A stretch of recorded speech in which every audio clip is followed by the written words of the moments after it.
Shalom Bapak Ibu, Saudara-saudari, apa kabar semua? Kembali kita berjumpa di bulan Maret ini dengan tema keluarga yang bersinar. Jadi kira-kira beberapa minggu yang lalu, mungkin 1-2 minggu yang lalu, waktu saya pulang kerja, saya kan naik sepeda. Saya lihat bangunan yang ada di sebelah itu udah mulai tinggi ya. Nah, lalu pas saya lagi mengayuh sepeda saya noleh, saya lihat, wah, ternyata untuk membangun suatu bangunan yang tinggi dan kuat itu dibutuhkan fondasi-fondasi yang kuat. Dan itu yang saya mau sharingkan malam ini. Sebelum kita mulai, yuk kita berdoa dulu ya. Bapa di surga, kami bersyukur buat cinta kasih yang Tuhan berikan dalam kehidupan kami. Kami bersyukur buat kesehatan yang kami miliki. Kami bersyukur buat pekerjaan yang kami miliki. Terlebih kami bersyukur untuk keluarga yang Tuhan anugerahkan bersama dengan kami. Dan juga sebuah komunitas yang kuat di mana kami boleh ada di dalamnya. Kami bersyukur Bapa untuk kebaikan demi kebaikan-Mu yang terus melimpah dalam setiap kondisi. Dan terima kasih karena Tuhan selalu ada bersama dengan kami, memberi kekuatan kami, dan Tuhan selalu ada untuk memberikan kami pengharapan akan hari depan yang indah bersama dengan Tuhan. Bapak, kalau malam ini Tuhan kami akan sharing mengenai keluarga yang bersinar. Biarlah Tuhan mengurapi lidah bibir hamba-Mu, supaya apa yang hamba-Mu sampaikan ini boleh memberikan kekuatan, boleh memberikan semangat buat mereka yang mendengarnya. Kami juga berdoa biar waktu-waktu ini Tuhan yang akan menyampaikan pesan-Mu secara pribadi Tuhan kepada siapapun yang mendengar. Terima kasih Bapa, dalam nama Yesus kami berdoa dan mengucap syukur. Amin. Malam semua yang udah gabung sama-sama. Jadi tadi balik ya. Jadi saya ngeliat sebuah bangunan itu kalau mau tinggi kuat, tiang supportnya tuh mesti banyak dan mesti kuat gitu. Kalau bangunan yang tinggi, yang kuat tapi fondasi bawahnya penopangnya itu nggak kuat, maka dapat dipastikan umurnya nggak akan panjang. Gedung ini akan mengalami masalah, bahkan roboh gitu, dan itu mengerikan. Dan lalu saya mikir, apa ya berarti tiba-tiba Tuhan ingetin bahwa keluarga yang bersinar itu bukan cuma keluarga yang kelihatan kayak di depannya itu indah, kayaknya semuanya bahagia, senang-senang, pada makmur-makmur semua, enggak gitu. Tapi kalau kita mau bilang keluarga yang bersinar itu bagaimana, itu justru teruji dikala sebuah badai, masalah, tantangan, cobaan itu datang pada keluarga tersebut.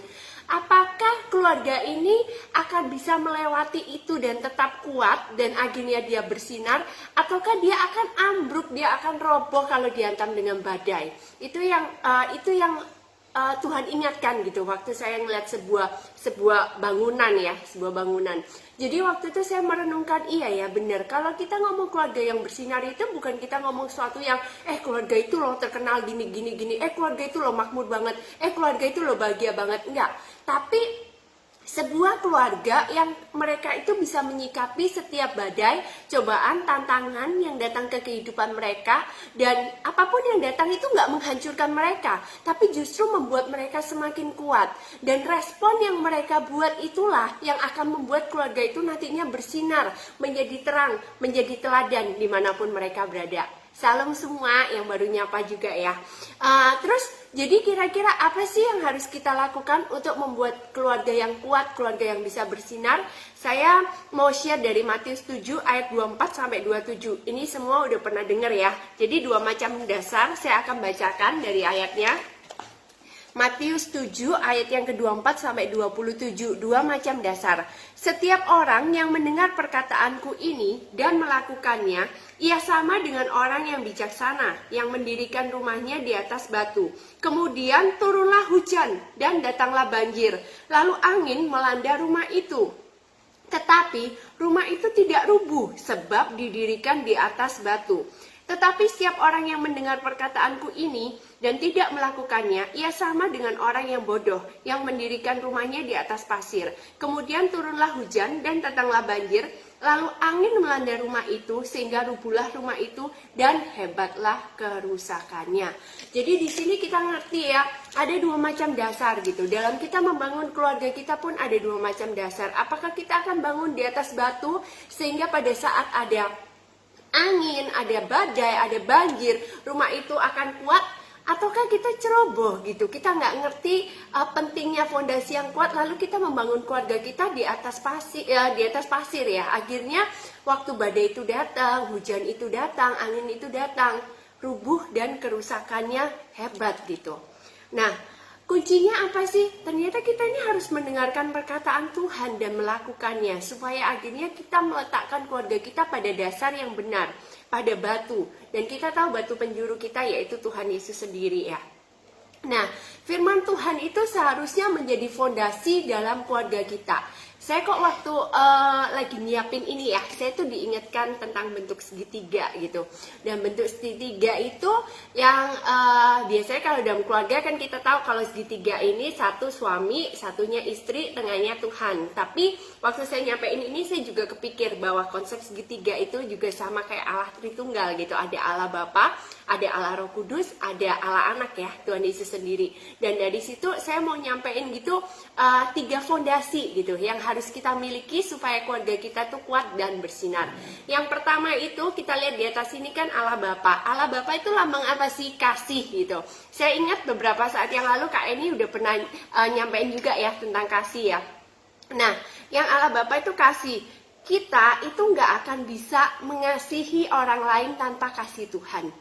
Kita ini dengan kekuatan kita sendiri, dengan kemampuan kita sendiri, kita tuh nggak bisa loh mengasihi. Karena kasih kita tuh terbatas. Kasih manusia tuh kondisional banget. Kalau kamu berbuat ini, aku mengasihi kamu. Kalau kamu berbuat ini, sorry ya, susah kayak yang ngasihin kamu. Nah, waktu saya mau nyampein tentang kasih ini, saya diingetin gitu tentang gelas. Dalam keluarga itu seperti gelas-gelas ya personilnya. Dan di dalam keluarga itu saling mengisi. Kebayang nggak kalau misalnya kita bilang lah seorang suami gitu, gelasnya terisi penuh, sedangkan di sebelah dia ada istri yang gelasnya separuh. Ya mungkin suaminya bisa ngisi nih ke istrinya ya, suaminya yang penuh ngisi ke istrinya jadi penuh. Apa yang terjadi waktu istrinya penuh, suaminya yang kosong?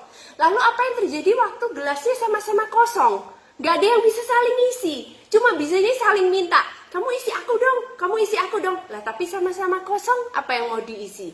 Nah dari situ saya ingat apa? Bahwa di dalam sebuah keluarga, baik suami, istri, anak-anak, semuanya itu harus menempel pada sumbernya, yaitu Tuhan. Supaya apa? Supaya waktu nempel sama sumber itu, tangki kasih kita ini terus diisi sama Tuhan. Jadi nggak ada yang namanya gelas itu kosong. Nggak ada yang namanya kita jadi agennya tuh nuntut pasangan kita, nuntut anak kita, kamu harus ngisi gelasku. Nggak ada gitu. Karena kita sendiri waktu kita nempel sama sumber, tangki gelas kita ini diisi sama Tuhan, diisi dengan kasih. Dan kalau kita terus melekat, maka yang namanya gelas kita tuh nggak pernah kosong gitu. Kita akan mampu memberi tanpa merasa kekeringan. Tapi yang namanya pasangan kita pun, karena dia udah diisi, dia pun nggak akan yang seperti orang kehausan, yang maksa, pokoknya kamu mesti ngisi aku apa-apa harus aku. Enggak, karena dia juga melekat sama sumber, jadi sama-sama terisi.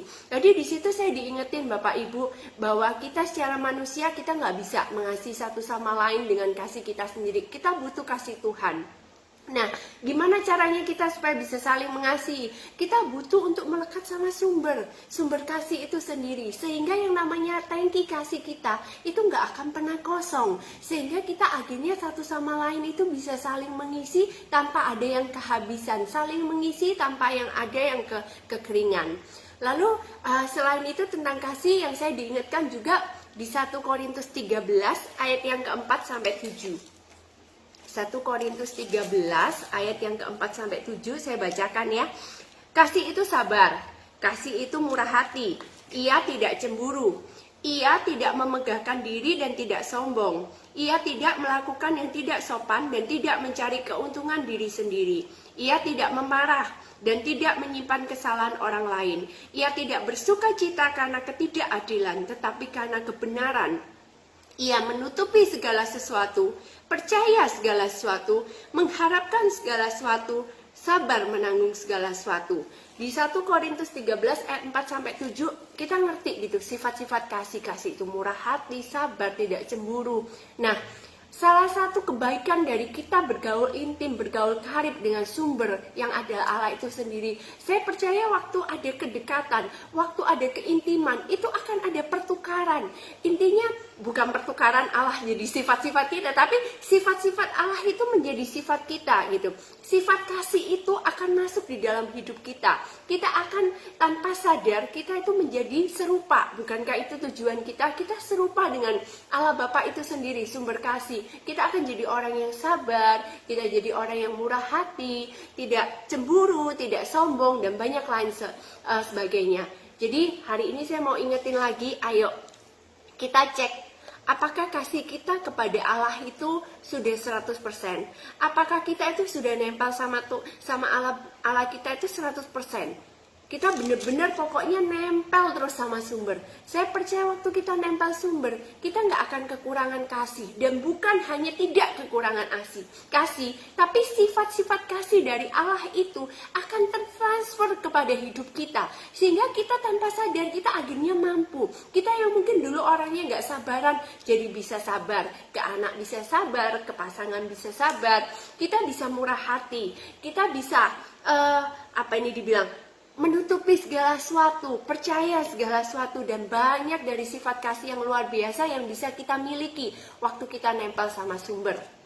Balik ke segitiga tadi ya, yang pertama itu gambaran Allah Bapa, yaitu kasih sendiri. Lalu yang satu sisi ini saya mau bilang buat saya itu kayak gambaran Roh Kudus gitu. Apa sih Roh Kudus itu? Roh Kudus itu berbicara tentang kesetiaan gitu, tentang bagaimana selalu ada, selalu menemani. Dan di sini saya mau ngingetin apa? Tentang komitmen gitu Bapak Ibu. Sebuah keluarga itu dibangun bukan hanya didasarin perasaan ya, karena ya aku cinta kamu, kamu cinta aku, ayo kita menikah dan udah gitu. Enggak gitu, karena yang namanya cinta manusia tuh tahan berapa lama sih? Apalagi yang greget-gregetnya kalau lagi jatuh cinta itu, ketemu deg-degan, kena senggol kayak ada sengatan listrik, itu enggak lama gitu loh. Paling hanya beberapa bulan, beberapa tahun, terus udah jadi biasa. Dan apa yang terakhirnya mengikat? Ya komitmen itu. Bahwa kita ingat akan perjanjian pada saat kita menikah, kita diberkati, kita berjanji satu sama lain. Bukan hanya berjanji, tapi kita berkomitmen di hadapan Tuhan dan di hadapan sesama bahwa kita akan selalu bersama. Dalam suka maupun duka, dalam sakit maupun senang, dalam sakit maupun sehat, dalam sedih maupun senang. Jadi dalam segala hal gitu. Jadi waktu kita bicara tentang tadi saya menggambarkan tentang Roh Kudus ya. Roh Kudus itu selalu ada gitu. Waktu Tuhan bilang aku ninggalkan kepadamu tuh Roh Penghibur, Roh Kudus untuk menemani. Dan saya juga teringat bahwa dalam keluarga pun sama gitu. Bagaimana kita stick kepada komitmen kita. Kita saling menemani, kita saling menjaga, kita saling satu sama lain. Dan di dalam sebuah komitmen kesetiaan tidak ada yang ditinggal, semuanya bersama-sama. Dalam satu keluarga saling support. Kalau yang satu lagi down, yang satunya setia menemani, setia mensupport sampai bangkit kembali. Kalau yang satu sakit, satunya setia menemani, menghibur supaya akhirnya bisa sembuh kembali, bisa sehat, bisa bersama-sama. Jadi kita ingat-ingat ya, yang kedua itu adalah kesetiaan, atau juga di sini kita bilang komitmen. Dan segitiga yang ketiga itu yang di sini saya bilang Allah anak gitu, Tuhan Yesus. Waktu kita ingat Tuhan Yesus gitu, kita ingat kayu salib, kita ingat pengampunan. Nah, kalau kita ingat Tuhan Yesus itu kita ingat pengampunan tanpa batas, pengampunan yang melimpah, nggak pernah ada akhirnya, terus dan dikasih. Kalau kita lihat di Matius 18 ayat yang ke-21 sampai 22. Kemudian datanglah Petrus dan berkata kepada Yesus, Tuhan, sampai berapa kali aku harus mengampuni saudaraku jika ia berbuat dosa terhadap aku? Sampai 7 kali? Yesus berkata kepadanya, bukan, aku berkata kepadamu, bukan sampai 7 kali, melainkan sampai 70 kali 7 kali. Intinya apa sih? Nggak terbatas gitu. Dan itu yang diperlukan dalam sebuah keluarga. Selain tadi kasih dan kesetiaan atau komitmen, juga pengampunan. Nah, bagaimana kita juga kalau berbicara pengampunan itu kadang nggak cuma berbicara tentang ngampuni orang lain loh. Bapak Ibu sadar nggak? Kadang kita itu susah maafin diri kita sendiri. Kadang itu kita susah ngampuni diri kita sendiri. Apalagi kalau kita udah gagal gitu. Kalau kita udah kayaknya misalnya udah gagal, terpuruk, kita suka menyalahkan diri sendiri. Padahal dalam kita berbicara keluarga ya, keluarga itu tempat belajar gitu. Kita bisa salah, bisa kok. Nyadar nggak kalau kita itu sekolah ya, kita itu disiapin TK berapa tahun? TK playgroup 2 tahun, playgroup A, playgroup B, TK A, TK B udah 4 tahun, SD 6 tahun, SMP 3 tahun, SMA 3 tahun, yang kuliah lanjut lagi 4 tahunan ya. Nah, untuk mencapai sebuah target pendidikan aja, untuk pada akhirnya kita dilepas, kita bisa kerja, kita tuh disiapkan dengan bekal yang bertahun-tahun itu loh. Sekolah mungkin lulus sekitar 22 tahun ya, itu kita bener-bener belajar gitu, diajarin macam-macam. Tapi yang namanya berkeluarga itu nggak ada pendidikannya. Yang mungkin kita terima banyak itu ya bimbingan pranikah gitu ya, kita lumayan belajar, atau yang rajin baca buku, rajin dengerin seminar, tapi nggak ada pendidikan yang formal. Jadi kalau buat saya itu keluarga itu tempat belajar gitu ya, gitu. Kita bisa bikin kesalahan, baik itu kita bilang dalam keluarga lingkup kecil maupun kita bilang dalam sebuah komunitas, itu ada tempat kita belajar gitu. Kita bisa bikin kesalahan, tapi apa? Ayo maafkan diri kita sendiri, bangkit. Selain itu apa? Berilah maaf pada orang lain. Ingat dalam kitab Amsal ya, yang dibilang besi menajamkan besi, manusia menajamkan manusia. Berarti dibilang apa?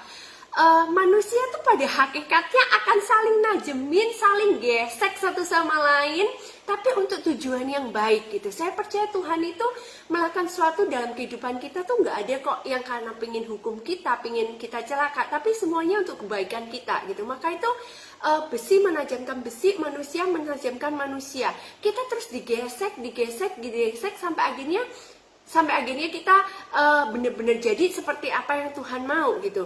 Dan yang paling repot itu bahwa mungkin amplas paling kenceng, paling efektif yang tiap hari ketemu ya pasangan kita gitu, pasangan kita, anak kita itu udah amplas yang bener-bener ngalusin kita gitu ya. Ada banyak hal yang kita dipaksa untuk akhirnya berkorban, kita akhirnya dipaksa untuk mengerti, saling memahami, dan pada saat gesekan itu terjadi harus saling maafkan ya di keluarga ini gitu. Mau keluarga dalam lingkup kecil ataupun komunitas, disinilah tempat kita belajar, kita bertumbuh menjadi pribadi yang lebih baik, kita belajar untuk menjadi seperti yang Kristus mau. Karena itu pintu maaf itu harus selalu terbuka. Jangan sampai kita nggak bisa ngampuni diri sendiri. Jangan sampai kita tuh nggak bisa ngampunin pasangan kita. Kebayang nggak? Ini orang yang bakalan sama kita seumur hidup, diliatin terus, ketemu terus, dan kita nggak bisa ngampuni gitu.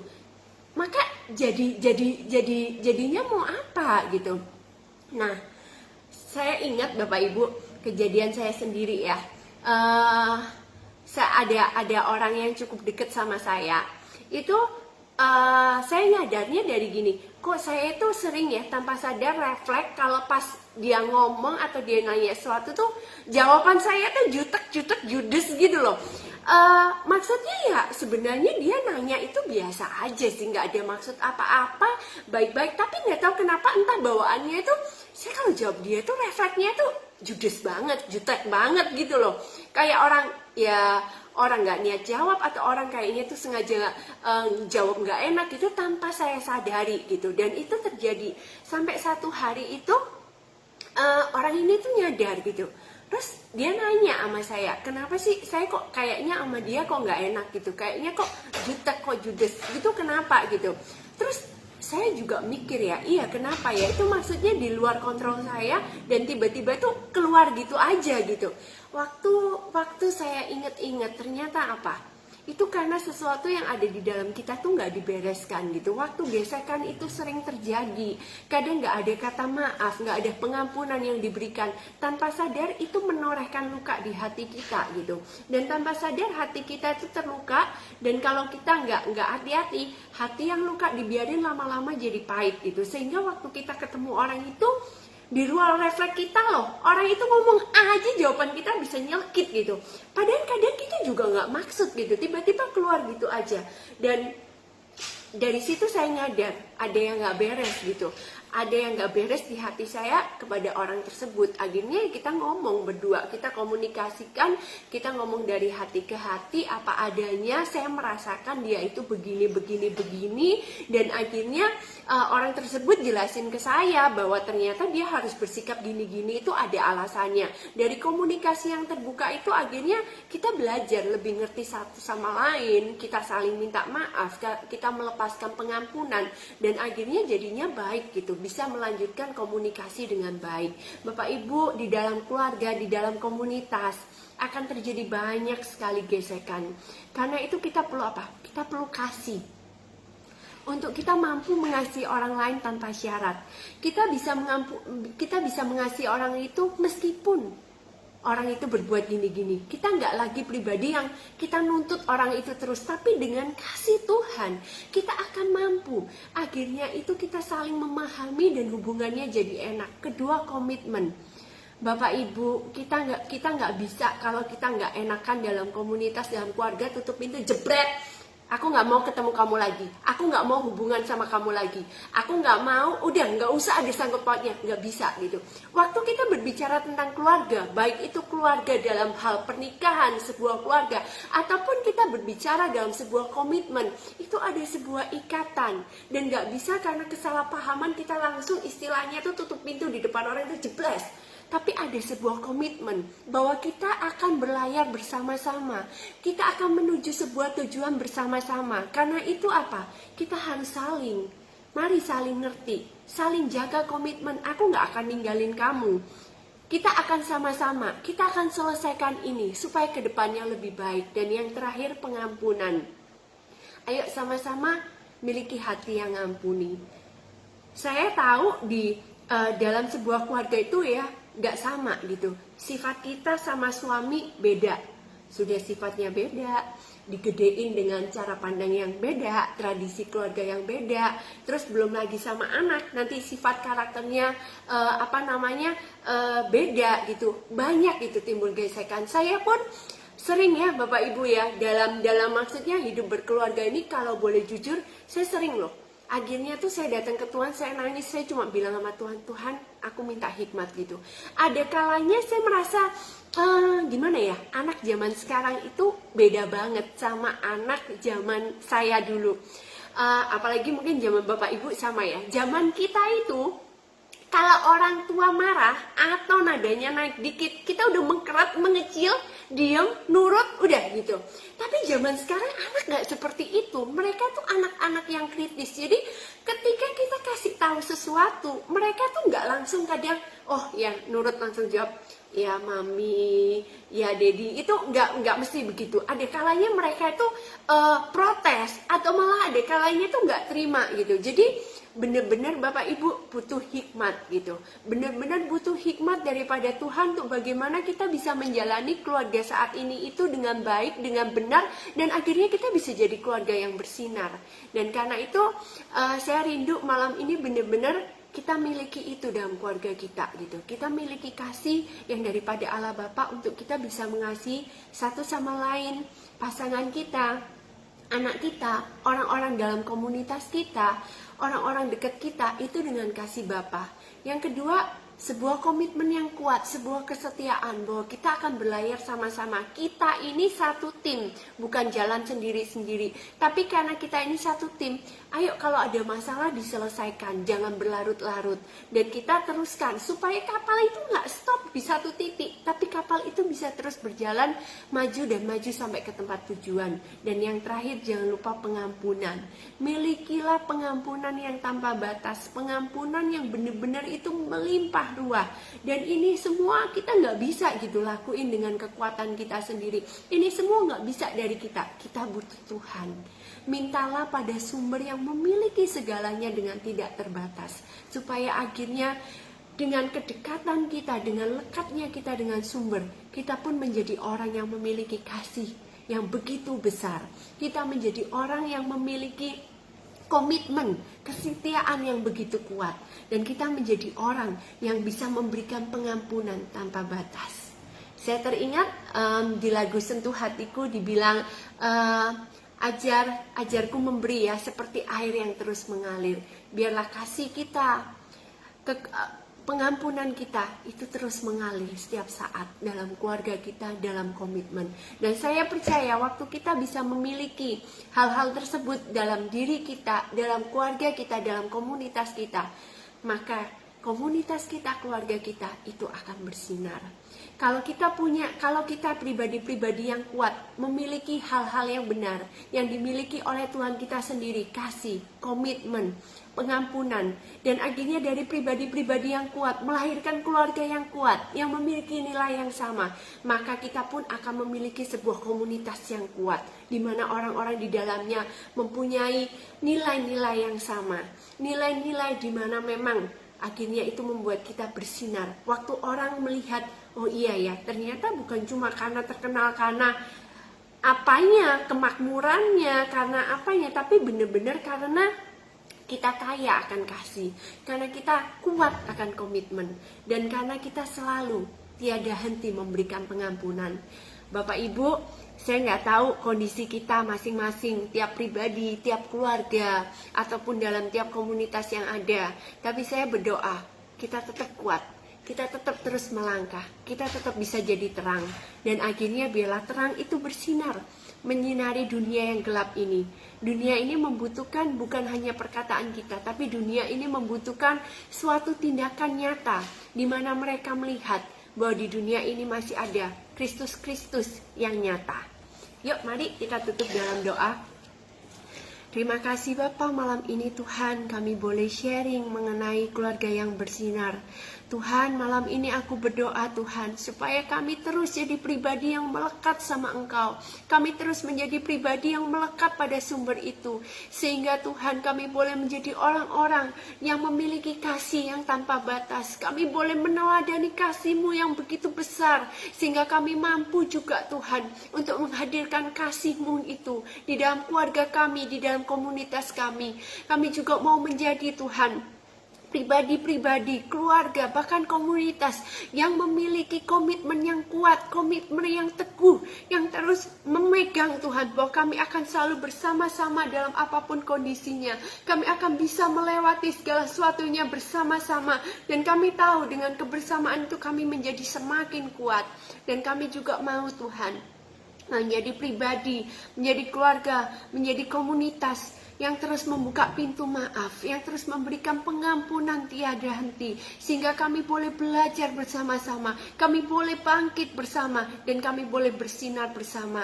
Bapak, aku memberkati Tuhan setiap pribadi yang mendengar, aku memberkati setiap keluarga-keluarga yang ada Tuhan. Engkau yang tengok kondisi masing-masing keluarga, Engkau yang melihat kedalaman setiap keluarga. Apabila ada rumah tangga, keluarga yang bermasalah Tuhan saat ini Bapak, Engkau campur tangan, Engkau beri kekuatan, Engkau memberikan hikmat, bahkan Engkau memberikan jalan keluar bagi mereka Tuhan. Jangan biarkan mereka menjadi lemah, bahkan mereka menjadi persatuan mereka terkoyakkan karena masalah yang ada. Tapi kami berdoa Tuhan, biar cinta Tuhan itu mengikat kembali, merekatkan kembali, membuat kami sebagaimana seperti yang Tuhan mau. Kami berdoa Tuhan, biar kekuatan-Mu melimpah, dan kami melepaskan Tuhan, hamba-Mu melepaskan, supaya kasih, sukacita, damai, sejahtera itu boleh berlimpah ruah dalam setiap keluarga yang ada, dalam komunitas kami Tuhan. Terima kasih Bapak buat malam ini Tuhan, berbicara lebih lanjut Tuhan dalam setiap pribadi yang mendengar. Hanya di dalam nama Tuhan Yesus kami berdoa dan ucap syukur. Amin. Terima kasih semuanya yang sudah sama-sama saya malam ini. Semuanya selalu semangat, tetap kuat, dan ingat bersama Tuhan selalu ada jalan keluar, ada pengharapan. Dan Tuhan gak pernah meninggalkan kita. Karena itu ayo semangat bersama menjadi keluarga yang bersinar, menjadi komunitas yang bersinar. Terima kasih, Tuhan Yesus memberkati.